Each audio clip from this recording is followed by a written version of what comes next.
I was choosing happiness, but instead, I chose heartbreak. I thought leaving him would give me freedom, but all I feel is emptiness. If I could turn back time, I'd run back into his arms. But now, all I have is regret and an empty heart. Regret and an empty heart.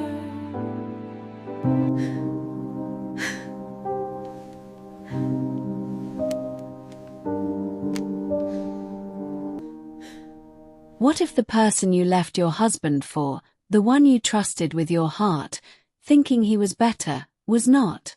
Imagine peeling back layers of lies so tangled, they shatter everything you thought was real. This isn't just a story, it's a raw, unfiltered confession of my betrayal, heartbreak, and the relentless pursuit of truth. Please, don't make the mistake I made. My name is Kira. I left my loving husband for another man, and every day since then, I have lived with the kind of regret that gnaws at your soul. I married immediately after my National Youth Service. My husband and I knew each other in church back in our university days. My husband, Neil, was not flashy. He studied mathematics in the same university I attended, graduated with top marks, and was retained to teach while pursuing his doctorate. He didn't buy me expensive gifts, didn't whisk me away to fancy restaurants. His job kept him busy with long hours. He also took private tutoring for extra income. On the outside, I had what most people would call the perfect life, a quiet home, a hard-working husband, and 2 children who adored me. Neighbors often said I was blessed. But inside my heart, a restless fire burned. I didn't know what I actually wanted in my marriage. Then came Felipe. Back in my university days, Felipe was one man every girl admired. He was in the law department and the students' union leader, charismatic, fearless, always in the spotlight. And me. I was just another girl in the crowd, secretly crushing on him, wishing he would notice me. He did one day in the library, passing me a note. "You are very beautiful. I can't concentrate with you near me." I smiled, and to cut the story short, we became friends. Felipe had a way of making a person feel like the center of his universe. I remember watching from afar as girls surrounded him, laughing at his jokes. He graduated 3 years before me and traveled to Canada for his master's.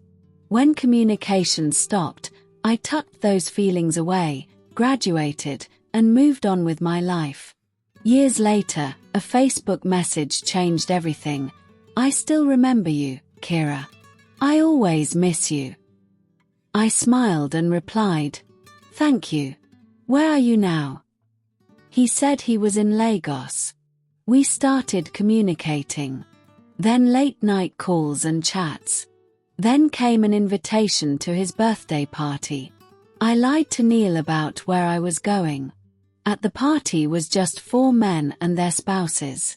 He didn't bring a female companion. I felt as if he had been waiting for me all these years. That night, his charm, his laughter, the way he looked at me, it stirred emotions I hadn't felt in years. We danced, talked late into the night, and I found myself thinking maybe this was the excitement I had been missing. I got home very late and lied to Neil that I had been stuck in traffic. With Felipe, life felt intoxicating. He spoiled me, showered me with attention, and made me laugh again. I traveled secretly with him. I felt young, vibrant, alive. For a moment, I believed I had won him back. One day, I told him I wasn't happy with my marriage and wanted to move in with him. He asked about my children. I said their father would take care of them. At first, he hesitated. I persuaded him, and finally, he said, if it will make you happy." I told him it would. Back at home, I started noticing everything wrong with Neil and make troubles out of each, from his absence to the little things, like how he chewed his food. Everything about him seemed wrong. I told him he was a mistake in my life. Most times he looked at me and said quietly, "Don't do things you will live to regret." Did I? Keep listening. One Saturday morning, while my children were with Neil's elder sister, I packed my things and left the house. I walked out quietly, suitcase in hand, my heart pounding with fear and excitement.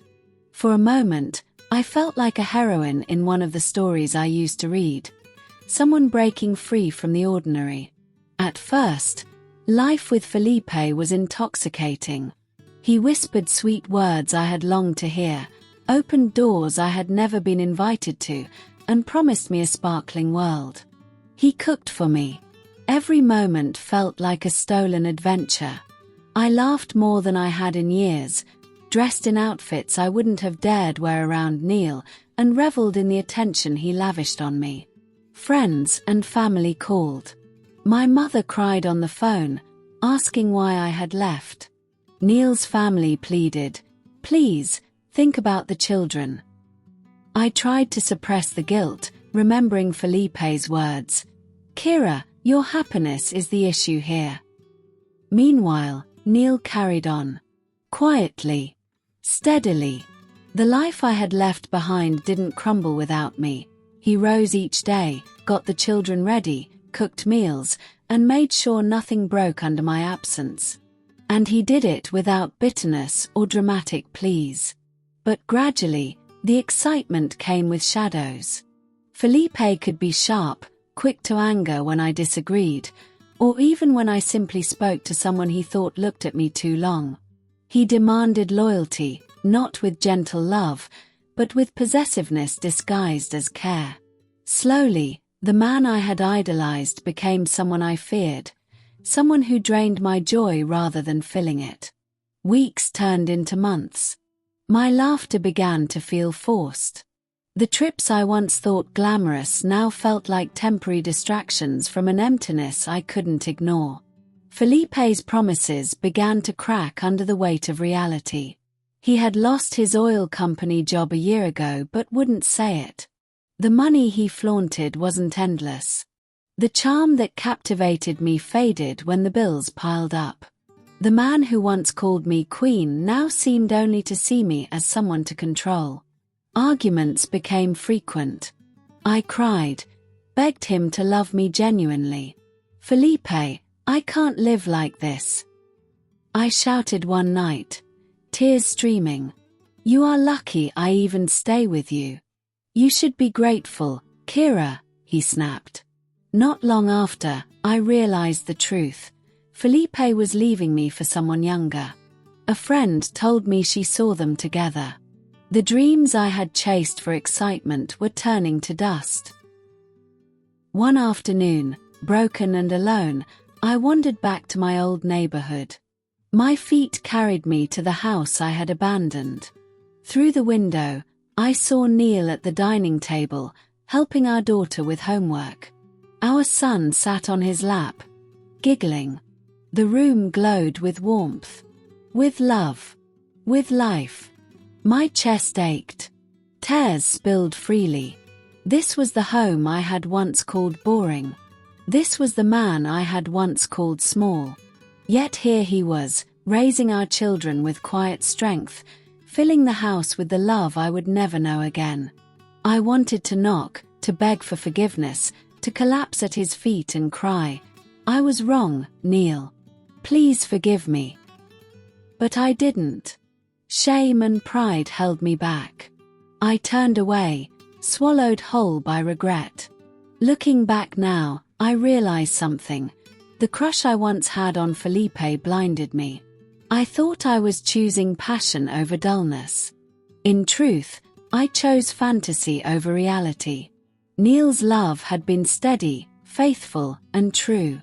And when you throw away true love chasing shadows, you learn too late that shadows cannot keep you warm. Felipe had offered thrill, but Neil offered constancy, safety, unseen heroism. I wanted to run in, cry, beg forgiveness. To hold my children, breathe apologies into their hair. But shame wrapped me, pride stitched my lips shut. Regret isn't a moment. It creeps into mornings, haunts nights, echoes in an empty apartment. Felipe moved on silently without me. Laughter faded. Promises dissolved. Some doors don't reopen. Some choices can't be undone. For the choice of external excitement, I lost my family. And now, I have to live with it. Don't let the wrong choice steal your happiness. If this story made you pause, like the video, subscribe for more real-life tales, and share it with someone who needs a reminder. Thrill fades, but love and family endure. Thank you for watching.